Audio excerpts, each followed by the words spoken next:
One day, he says, as politician, he will be a member of government. 11-year-old bright spark Ronald Dino McLean, head boy of St. Richard's Primary School. If he were the Minister of Education... As the Minister of Education, I would do something similar to what I would do as principal, is that I would ensure that there are more parenting workshops and meetings across the nation to engage parents in discussions with teachers, principals, and even the Ministry of Education. I would have members, selected members, come in and talk and discuss things that we're discussing even right now to ensure that the parents are up to point. He is right on point. The transformation in education we all seek, indeed what we have always sought since we see ourselves in the successes of our children, means that we are all in. Parents, teachers, students, community. And we can all agree that our children must be placed right at the center of education and national development. It's what transformation is. It is how it has to be. You would be concerned, you would have to be, on just what they're thinking, especially when they talk to you about issues affecting them most, like the very J-TEC exam, placing primary and prep school children into secondary schools. J-TEC should be nothing pressuring, it should be nothing harder than anything else. It is just a test, like any other test. It's just needed for us to move on to the secondary level.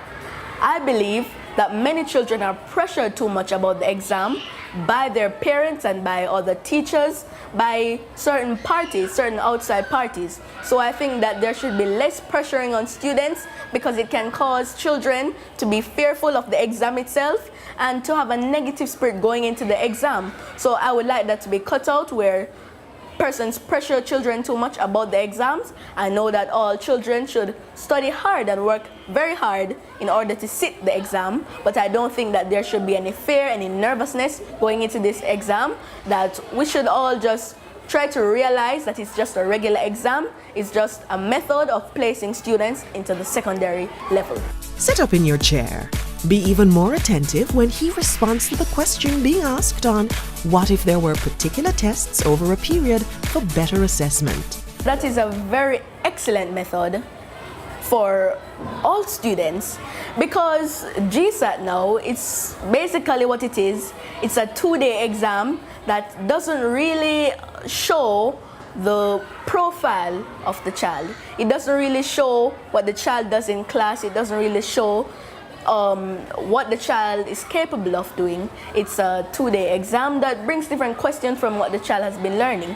So I think a method like this, it allows you to see everything that the child has been doing coming up, and allows you to get a better understanding of who that child is, what that child is doing currently in school, and where that child should be placed. It's an issue being addressed by the Education System Transformation Program, the ESTP, which aims at more effective and efficient education service delivery to improve teaching and learning, so pointedly addressed by young Ronald Dino McLean.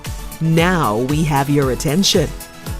This 2-part series on the Education System Transformation Program is about a conversation with all stakeholders, including you. It makes you want to think about how most of us have been educated over the years. History is important, especially as we map the way forward. Comments by our leaders can be rather insightful. Let's reflect on this. We have to be reminded of our history as a people and the educational system that independent Jamaica inherited. Essentially, it was a system driven by imperial values and knowledge, perhaps more about the motherland than about the country in which we live and which we seek to build as our home. This is not to deny that the system produced outstanding scholars. But frankly, it was an elite to which that educational system catered. After emancipation, there were no primary schools, neither after nor before, for children of the former slaves. That only came about when, after the Morant Bay Rebellion, the British government withdrew Sir John Eyre, E-Y-R-E, who was the butcher of Morant Bay, for killing some 500 people. And they replaced him with Sir John Peter Grant, who was a far more liberal person. And he started to build schools. He started to build roads. He started to build hospitals. I'm not telling you that he did it on a scale that the country would have enough.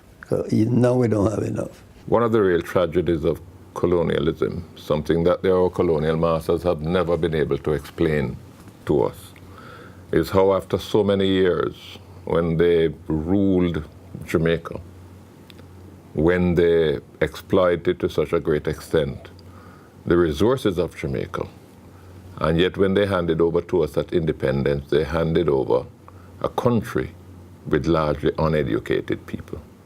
It raises serious questions as to whether that was an omission or whether it was deliberate strategy.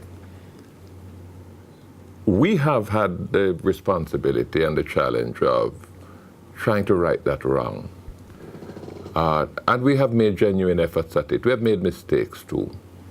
I think one of the mistakes that we made is that in our zealousness to expand access, we didn't pay enough attention to maintaining quality.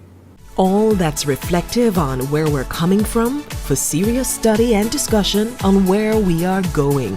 Don't go anywhere. When we return, all that went into the melting pot of transforming our education system.